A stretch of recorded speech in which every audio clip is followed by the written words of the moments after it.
JTLF जेका तंज़ीम ठही आहे उहा तंज़ीम फिलाई तंज़ीम ठाही वई हुई। उहा तंज़ीम फिलाई हुई जेका जान मोहम्मद जमली जेको हिन जो फाउंडर आहे, जेको हिन जो पहिरियों सदर आहे, जेको हिन जो पहिरियों बानी आहे, ॿियो हिन जो जनरल सेक्रेटरी पहिरियों आहे। मोस्ट सीनियर टीचर वेठा आहिनि, सभिनी खे ख़बर हूंदी, सईद अली अकबर शाह सिजावल वारो। उन हिकिड़ी तंज़ीम ठाही हुई, उन जो हिकिड़ो गोल हुयो, थाट्स हुया हुनजा त हीअ जेका असांजी तंज़ीम आहे, हिन तंज़ीम खे असां सिंध जी कुंड कुड़च में फेरायूं, पखेड़ियूं, जीअं असांजो सिंध जो प्राइमरी उस्ताद जेको आहे ख़ुशहाल थिए, उन जा मसइला हल थियनि। पर बदकिस्मती हुन जी दिलि में हिकिड़ी ॻाल्हि हुई, हेॾां एजेंटनि जे दिलि में ॿी ॻाल्हि हुई। इहे तंज़ीम ते अहिड़ो क़ाबिज़ थी विया हुआ, जेके साइकिलनि ते हलंदा हुआ, जेके पंधु हूंदा हुआ, जेके चवंदा हुआ त असां हाणे तालकनि जा अॻुवान थियूं, असांखे कार वठणी आहे, ख़ुदा जे वास्ते असांखे 50-50 रुपया मदद कयो, गाॾी वठूं। अॼु उहे करोड़नि जा मालिक आहिनि। अॼु उहे माण्हू करोड़नि जा मालिक आहिनि। उहे किथां थिया आहिनि करोड़नि जा मालिक? इहे एजेंडी मां थिया आहिनि। इहे उस्तादनि खे फुरियो ऐं लुटियो अथनि। ख़ुदा रा तव्हांखे हीअ दुनिया छॾणी आहे, हर कंहिं माण्हू खे मरणो, everyone has to taste the death. हर इंसान खे मौत जो मज़ो चखणो आहे। ही उस्तादनि खे तव्हां फुरियो पिया था, हिननि खे तव्हां लुटियो पिया था, हिननि खे तव्हां तकलीफ़ पिया था ॾियो, छाजे करे था ॾियो?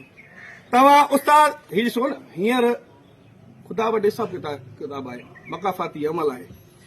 हिननि एतिरा साल ज़ुल्म कयो, उन जो हक़ सच जो आवाज़ साईं शफ़ी मोहम्मद सठियो सिंध जी कुंड कुड़च ते हुन पुॼायो। अॼु तव्हां ॾिसो सॼी सिंध में साईं शफ़ी मोहम्मद सठे खे सुठनि लफ़्ज़नि में साराए वञे थो। उन सां सिंध जो उस्ताद मोहबत करे थो, सिंध जो उस्ताद उन सां इश्क करे थो। हींअर बि जंहिं कुंड कुड़च ते वञे थो त सिंध जो उस्ताद फिरी थो वञे, हुन सां फोटू थो कढाए, हुन सां कचहरी थो करे, छाकाणि त हू उस्ताद काज़ जे लाइ, हक़नि जे लाइ पतोड़े थो। अहिड़ा हूंदा आहिनि सिंध जा अॻुवान।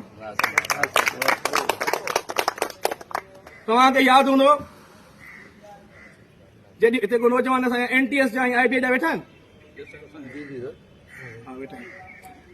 शाह अब्दुल लतीफ़ भिटाई जी नगरीअ खां कराची प्रेस क्लब ताईं 27 ॾींहं असां पंधु कयोसीं, जंहिंमें असांजी नौजवान क़यादत दादू जी तरफ़ां साईं मंसूर कलड़ो, राना इसाक साकी, साईं इमरान कोराई ऐं आऊं नाचीज़ उन काफ़िले में गॾु हुआसीं। असां हितां पंधु निकितासीं, गड़ी ख़ुदा बख़्श सारी भिटाई लतीफ़ सरकार खां वठी कराची प्रेस क्लब ताईं, उते खां पंधु पहुतासीं। असांजो इहो ई मुतालबो हुयो, असांजा नौजवान जेके उस्ताद आहिनि उन्हनि खे डेट ऑफ अपॉइंटमेंट खां कंफर्मेशन कई वञे ऐं हुननि खे पको कयो वञे। ऐं ॿियो 16 स्कूल बिना कंहिं शर्त खे जेका एजेंट बॉडी जंहिं सॼी उमिरि उस्तादनि खे फुरियो आहे, उन्हनि कोशिशि इहा कई त 9 ग्रेड जेको उस्ताद खे 16 ग्रेड उन्हनि खे मिले जेके 9 जी भर्ती हुजनि।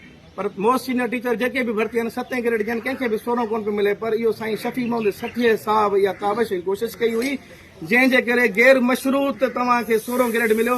असां वटि एतिरा उस्ताद हिते मौजूदु आहिनि जेके मैट्रिक पास बि आहिनि, असां लाइ क़ाबिल एतिराम आहिनि, पर हक़ीक़त खां असां का बि माना लिकाए नथा सघूं, जेके अॻिते न पढ़ी सघिया किन हालातनि जे करे। अॼु उहे बि 16 ग्रेड में आहिनि त न आहिनि साईं? उहे उस्ताद बि साईं शफ़ी मोहम्मद सठिए जी महिनत जे करे आहिनि। हींअर तव्हां 16 ग्रेड जी पोस्ट वठी ॾेखारियो मैट्रिक ते, मां तव्हांखे सलाम पेश कयां, मिलंदी साईं 16 ग्रेड जी पोस्ट तव्हांखे? इहे साईं शफ़ी मोहम्मद सठिए जो काविशूं आहिनि।